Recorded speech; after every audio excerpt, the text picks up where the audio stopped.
So early last year, I reviewed these pedals here from AliExpress with a titanium axle and pretty minimal design. They are incredibly lightweight at 150 grams and pretty stellar value as well at just over 50 quid. But after nearly 2 years and 10,000 kilometers, how have they held up and would I still recommend them?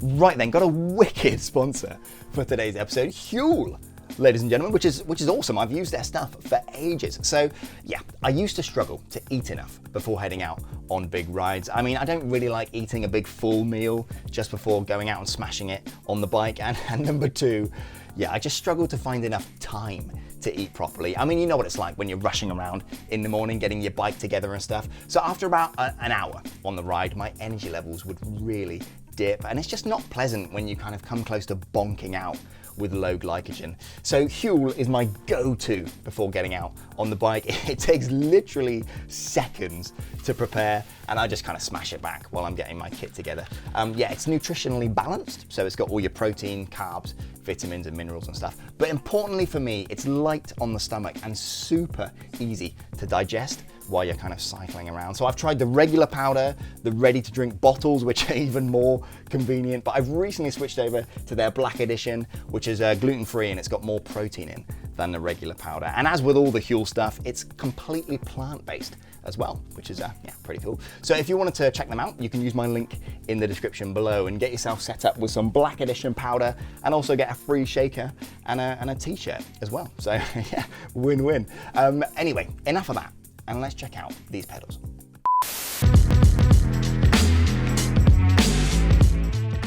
Hello and welcome back, ladies and gentlemen, to another. Oh my God, not this again. Why do you have to do this? Trace Fellow production. My name, as always, is it's Luke. Right, so these pedals here. Yeah, the last time I looked at these, I dubbed them Chinaplay pedals, and for good reason, I think. Number one, they came to me from the land of China, and number two, they bear more than a passing resemblance to pedals that you can get from Speedplay. Now, incidentally, combining words like that, so China, Speedplay, Chinaplay, is called portmanteau, and I'd never heard that before. So that's today's word of the day is portmanteau. Anyway, the last time I reviewed these pedals, I gave them a pretty glowing review. These Chinaplay pedals are easily some of the best pedals I've ever used. So I love the fact that these pedals here are double-sided. They're super lightweight. They're low maintenance, although we'll get onto that later. They're durable, although again, we'll get onto that later. And I love the cleats for these things, but again, we'll cover that in a little bit. But yeah, they're undeniably pretty great value. However, 10,000 kilometers later, yeah, let me show you what we're dealing with.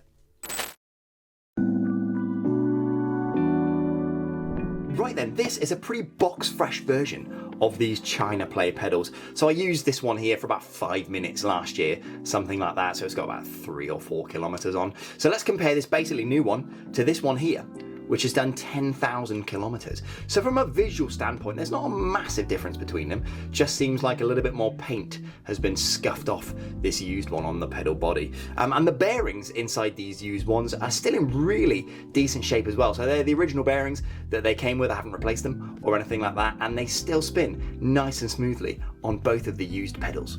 Now these worn pedals are actually the slightly more premium titanium axle variety. So these are 150 grams for about 55 quid, whereas these are the standard steel axle variant, so 35 quid for about 200 grams. So I'm sat here editing, and I thought it would be good to kind of give a point of comparison on the weight front for these pedals. So a pretty regular set of Shimano SPD-SL pedals, 301 grams. So the titanium Chinaplays they're half the weight, essentially. Now, admittedly, the Chinaplay cleats do weigh a bit more than SPD-SL cleats, but even accounting for this, you can still save well over 100 grams. Now, if you want to see this in a bit more detail, go and check out my last video on the topic. But yeah, I thought that might be helpful for some of you. Anyway, yeah, let's crack on. Whereas these are the standard steel axle variants, so 35 quid for about 200 grams. So these are a bit more lightweight. Now I was slightly concerned the quality of the titanium was going to be a little bit questionable, but you can see the axle still still completely true, and there's no play between the axle and the pedal body or anything like that. It's still nice and tight in there, so that's good to see. Now these worn pedals are still completely functional. I'm actually using them on my gravel bike at the minute. I still need to get hold of some SPD pedals and cleats. So for the time being, because these are double-sided, I'm still using them, and they do work. They do work fine. But compared to these new ones here, these worn ones are showing some pretty considerable signs of wear. So yeah, let me show you the issues with these. Okay, so I've got a pretty fresh set of cleats here, only about 50 miles or so on this set of cleats. And if you want to see how these work and how to set them up and adjust them and everything, go and check out my last video on the topic. I go into quite a lot of detail on that stuff. But for now, I've got the unused pedal here, and these cleats I've set up to have basically no float. And you can see the pedal, yeah, not a lot of movement in there, tiny bit of side to side, but basically the pedal is really, really stiff inside that cleat, so that's good to see. But on the used pedal here, yeah, have a look. A bit more float there because there's a bit more slop in the pedal, but check out this, it's the lateral movement that's the killer. Look at that, it moves up and down so much. So basically, when you're clipped in, your foot can kind of wobble about all over the place when you're clipped into the pedal. Now, it's not a massive deal to me, but this level of wobble in the pedal definitely makes you feel less connected to the bike. It's just more of a vague feeling as you're riding along. Now, I reckon there could also be some, well, maybe some biomechanical issues on your body with using a pedal this wobbly, but I'm not sure, and I certainly haven't felt any. But if there are any bike fitters out in the audience, yeah, let me know what the kind of consequences could be using a pedal this wobbly. Now, it's definitely worth stating that even with all this play, these pedals have never unclipped by accident on me or anything like that, so I still feel safe riding these. But let me pop these pedals out and I'll quickly show you why this is happening. Okay, so while I'm pulling these pedals out of the cleats, if I could ask you to subscribe and maybe hit the like button as well while you're down there, that would be amazing. Yeah, it genuinely helps me out quite a lot actually. So yeah, thank you in advance, and yeah, let's get back to it. Okay, so if I measure the diameter of this kind of outside piece here with my calipers on the new pedals, and let's quickly do that now. So if I measure that, you can see it's about 16.9, 17 millimeters on the outside there for this new pedal. Whereas on the worn pedal here, the same area, if I measure that up, yeah, it's 15 millimeters. So you can see the difference visually as well. So on this new one here, that's still nice and round, whereas on the worn pedal, it's kind of the top and bottom have kind of been flattened off there. And that's basically what leads to the amount of play. So you can imagine if it's clipped into the cleat, it's gonna wobble around like that. But it's not just the pedals themselves that are worth investigating. Let's also have a quick look at the cleats. Okay, so as mentioned, these are some pretty fresh cleats, but the ones these replaced lasted me over 7,000 kilometers. And it was these ones here actually, and I've attached them to the shoe just to demonstrate. And in the same way as the pedal, these worn cleats look fine and they still function perfectly well, but they're just worn out. So have a look at this retention clip here. Look at all that up and down play there. There's so much up and down movement in just the retention clip. And this adapter plate underneath, so the cleat bolts onto this adapter plate here. So yeah, this is what a fresh adapter plate should look like, and this is what a worn one looks like. So you can see the pedal has just eaten and kind of gouged out the plastic there. So I'm sure you can imagine if you've got a worn adapter plate, worn cleat, and then a worn pedal as well, it's going to be pretty sloppy. So yeah, let me show you what that looks like quickly.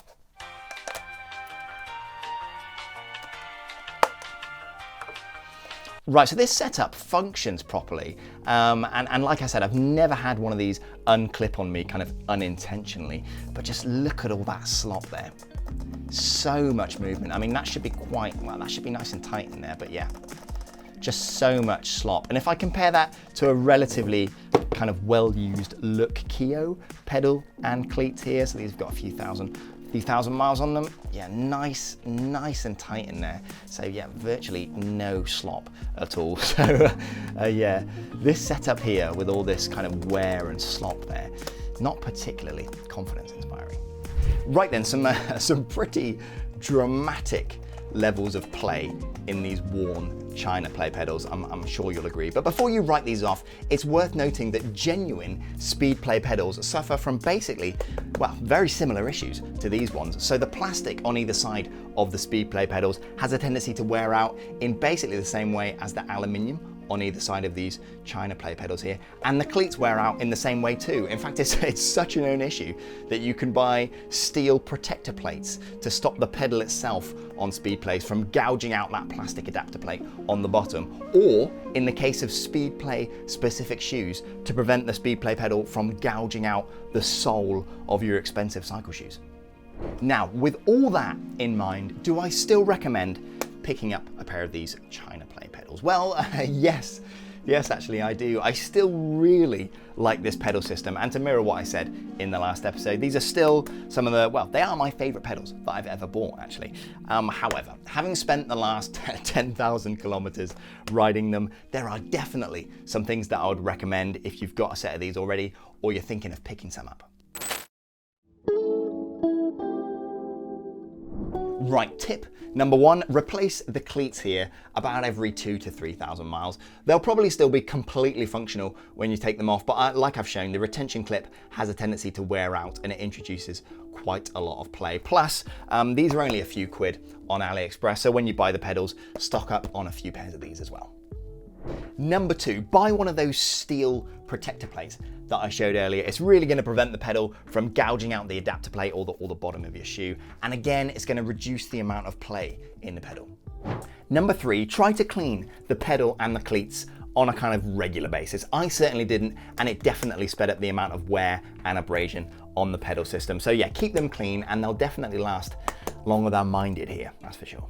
And tip number four, get yourself a set of these cleat covers here. They're only about 8 quid on AliExpress and they really help protect the kind of cleat underneath, and they make walking around so much easier. I found the best way to attach them is to use the included screws, but also to use a bit of super glue as well. Obviously be careful not to completely gum up the cleat with the glue, but yeah, it really helps keep them in place and stop them falling off. So yeah, there we have it. If you follow these steps, you're likely to get much more miles out of your kind of Chinaplay cleats and pedals than I've demonstrated in this video here.